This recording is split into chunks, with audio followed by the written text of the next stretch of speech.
Welcome back. You are listening to the home of forbidden romances. Prepare yourself, because tonight's story will leave you breathless. The crystal tumbler shattered against the wall a fraction of a second before his fist made contact with the plaster beside my head, the impact sending a spiderweb of cracks through the pristine white paint. "You selfish, arrogant bastard," Alistair hissed, his voice a low, trembling vibrato that I had only ever heard in his violin performances. "Do you have any idea what you've done? Do you have any concept of the ruin you've invited upon us?" Rain lashed against the Gothic windows of our dormitory suite, mimicking the storm raging inside the room. Alistair Thorne, the Ice Prince of St.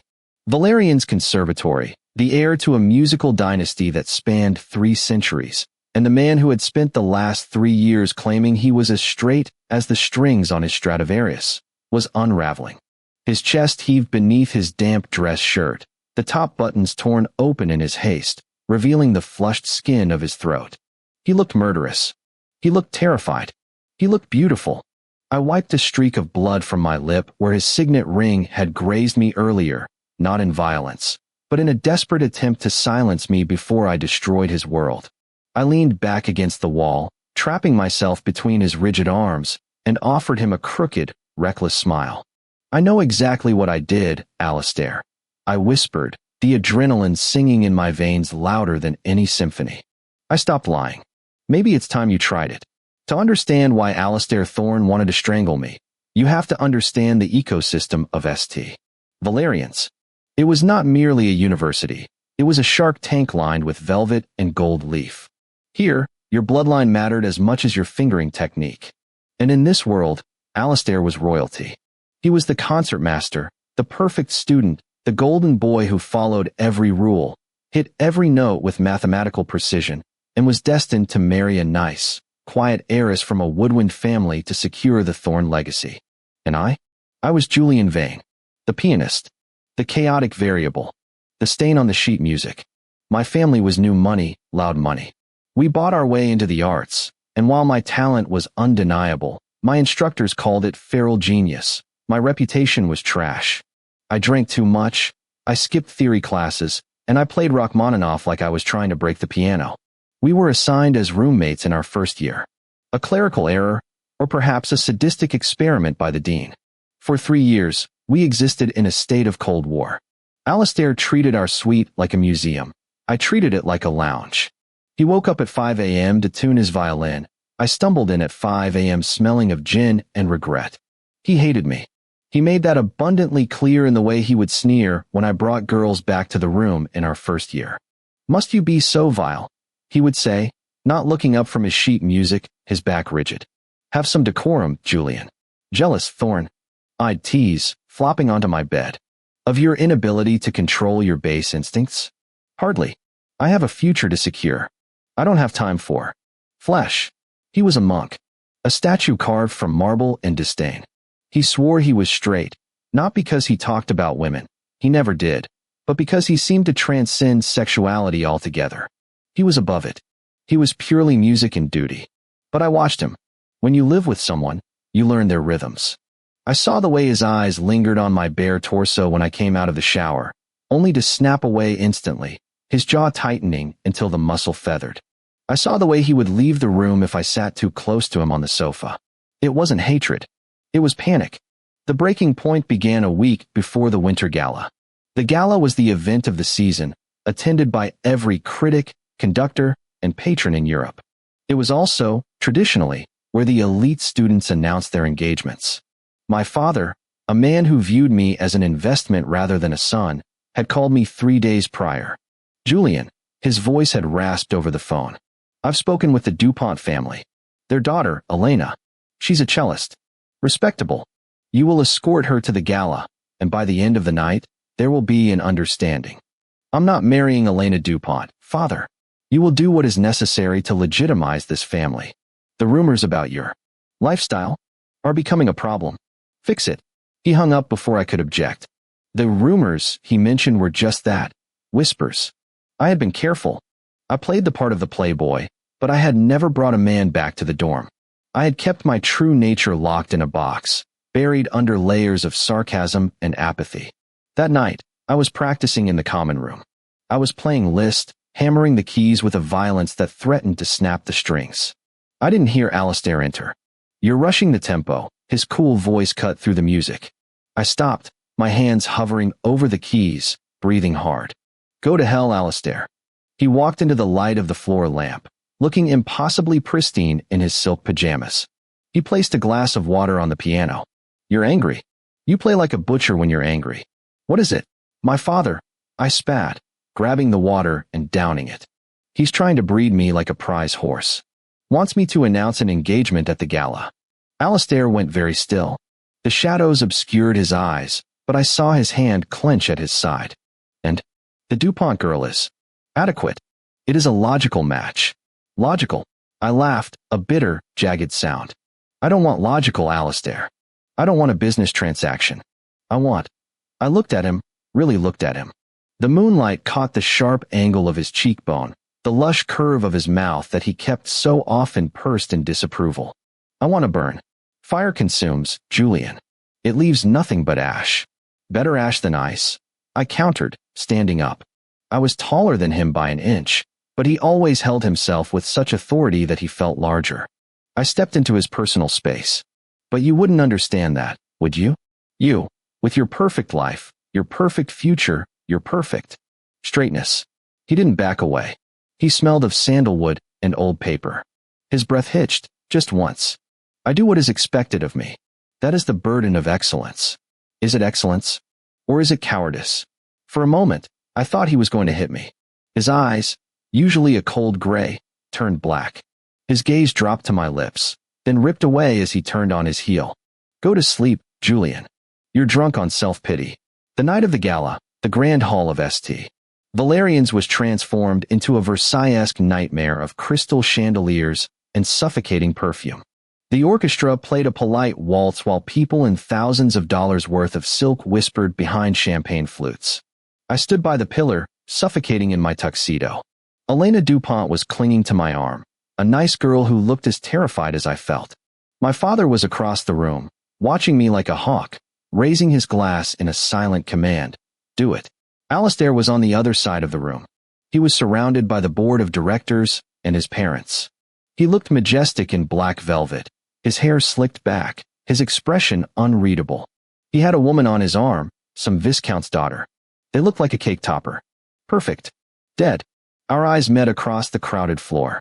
For 3 years, we had danced this dance of animosity. But tonight, beneath the chandeliers, something else vibrated in the air. He looked at me not with disdain, but with a profound, aching sorrow.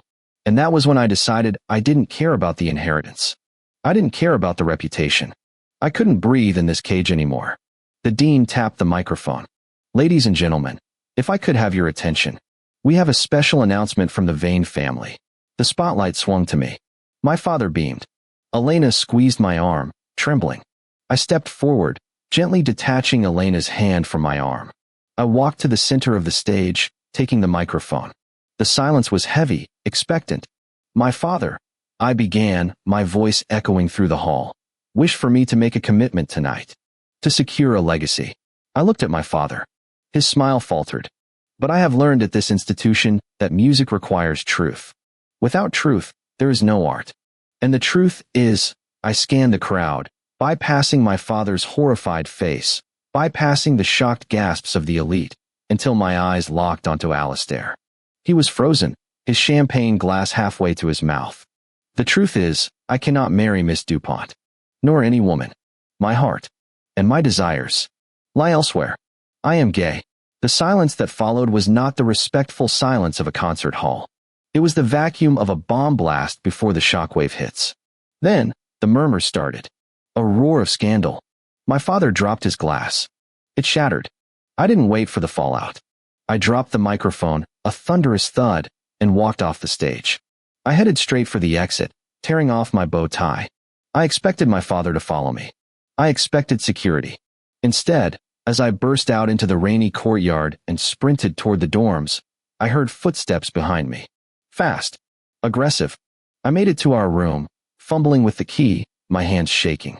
I got inside, darkness greeting me, and slammed the door. 10 seconds later, The door was kicked open. Alistair stood there, drenched, his velvet suit ruined, his chest heaving. He slammed the door shut behind him and locked it. And that brings us to the shattered glass. I stopped lying. I repeated, the silence in the room heavy enough to crush lungs. Maybe it's time you tried it. Alistair stared at me, his chest rising and falling rapidly. The fury in his eyes was warring with something else. Something raw. You think this is a game? He whispered, stepping closer, invading my space again. You think because you have the luxury of being the rebel that you can just burn everything down? Some of us have responsibilities, Julian. Some of us carry the weight of generations. And is that weight keeping you warm at night, Alistair? I challenged, my voice dropping. Is that weight going to love you? Love is a distraction. He slammed his hand against the wall beside my head again. I had a plan. I had a life. And you? You exist, and you make it all look so stupid. I make it look honest. I hate you, he breathed, his face inches from mine. I could see the flecks of silver in his irises. I hate how loud you are. I hate how you play the piano like you're making love to it. I hate that you leave your towels on the floor. And I hate that for 3 years, I haven't been able to look at anyone else because you take up every inch of space in this room and in my head. The confession hung in the air, more shocking than my announcement at the gala. My breath hitched. Say that again. Alistair closed his eyes, a pained expression crumpling his perfect features. I swore I was straight, he whispered, his voice breaking. I swore it.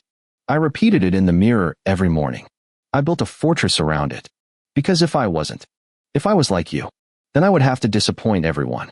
I would lose everything. He opened his eyes, and they were wet. But then you stood up on that stage tonight. You looked at your father, you looked at the world, and you told them to go to hell. You were so brave, Julian. It was the most beautiful thing I have ever seen. Alistair. I reached out, my hand trembling as I touched his cheek. He flinched, as if expecting a blow, but then leaned into my palm, a shudder running through his soaked frame. I wanted to kill you, he murmured, turning his face to kiss my palm, his lips hot against my cold skin. Because you showed me that the cage isn't locked. I've just been holding the door shut from the inside. Let go of the door, Alistair. I whispered, moving closer until our bodies were pressed together, the damp velvet of his suit clinging to my tuxedo. He looked at me, fear warring with desire. If I do, I don't know who I am anymore. Then let me show you. He let out a ragged sob, and then he surged forward. The kiss wasn't gentle. It was a collision. It was 3 years of repressed glances, bitter arguments, and silent longing exploding all at once. Alistair kissed like he played the violin, with desperate, exacting intensity. His hands tangled in my hair, pulling my head back, his teeth grazing my lower lip. I groaned, shoving him back until his legs hit the edge of his pristine, perfectly made bed. We collapsed onto it, a tangle of limbs and wet fabric. The power dynamic shifted in a heartbeat. The ice prince was melting, and beneath the cold exterior was a fire that threatened to consume us both. He straddled my waist, his hands fumbling with my shirt, tearing buttons in his haste. The man who color-coded his sheet music was now destroying a bespoke tuxedo. Julian, he gasped against my neck, biting down on the sensitive cord of muscle there. Julian, please. Make me forget. Make me forget my name, my father, all of it. I've got you. I swore, flipping us over so he was pinned beneath me. I looked down at him, hair disheveled, lips swollen, eyes blown wide with a mixture of terror and ecstasy. He looked nothing like the Alistair Thorne the world knew. He looked like mine. You're not straight, Alistair. I murmured, running my thumb over his lower lip. He let out a shaky, breathless laugh, wrapping his legs around my waist and pulling me down. No, he admitted, surrendering to the inevitable. It seems I was just waiting for you to ask. The morning sun was cruel. It sliced through the gap in the curtains, illuminating the wreckage of our room. Clothes were scattered across the floor like casualties of war. The broken glass was still in the corner. I woke up first. For a moment, panic seized me. The gala. My father. The disownment that was surely waiting for me on my voicemail. Then I felt the weight on my chest. Alistair was asleep, his head resting on my shoulder, one arm thrown possessively across my stomach. In sleep, the harsh lines of his face had smoothed out. He looked younger. Softer. I reached out to brush a lock of dark hair from his forehead. He stirred, his eyelashes fluttering against his cheek. He opened his eyes, slowly, drowsily. For a second, he looked confused. Then, memory flooded back. I braced myself for the regret. I expected him to pull away, to rebuild the walls, to claim it was a mistake fueled by adrenaline and champagne. Instead, he tightened his grip on me. He buried his face in the crook of my neck and let out a long sigh. My parents are going to be here by noon, he mumbled into my skin. Probably, I agreed, stroking his back. My father has probably already canceled my credit cards. We're going to be pariahs. I'm going to be a pariah, I corrected. You can still say I seduced you. Blame the evil gay roommate. Keep your crown, Prince. Alistair lifted his head. He looked at me with a seriousness that made my heart stop. Do you really think so little of me? I think you have a lot to lose. I have nothing to lose that I actually want, he said firmly. Except you. He sat up, the sheet pooling around his waist, exposing the bite mark I had left on his shoulder. He winced slightly, then smirked, a genuine, dangerous smirk I had never seen before. Besides, he added, reaching for his violin case on the nightstand, checking it was safe before looking back at me. The press loves a tragedy, but they love a power couple even more. The vain prodigy and the thorn heir will be untouchable. I laughed, pulling him back down into the sheets. So, enemies to lovers? A bit cliché for you, isn't it? Alistair kissed me, slow and deep, sealing the pact between us. I prefer to think of it as a counterpoint duet. Dissonant at first, but resolving into perfect harmony. The world outside was waiting to tear us apart. The critics, the families, the expectations. But as Alistair Thorne, my roommate, my rival, my lover, looked at me with eyes that finally held no secrets, I knew one thing for certain. The music we were about to make would bring the whole house down. And that is how the anarchist pianist corrupted the perfect violinist. If you enjoyed seeing Alistair lose his composure and find his freedom, destroy that like button. And tell me in the comments, is it better to live a perfect lie or a messy truth? I'll be reading your answers. Subscribe for the next chapter. Until then,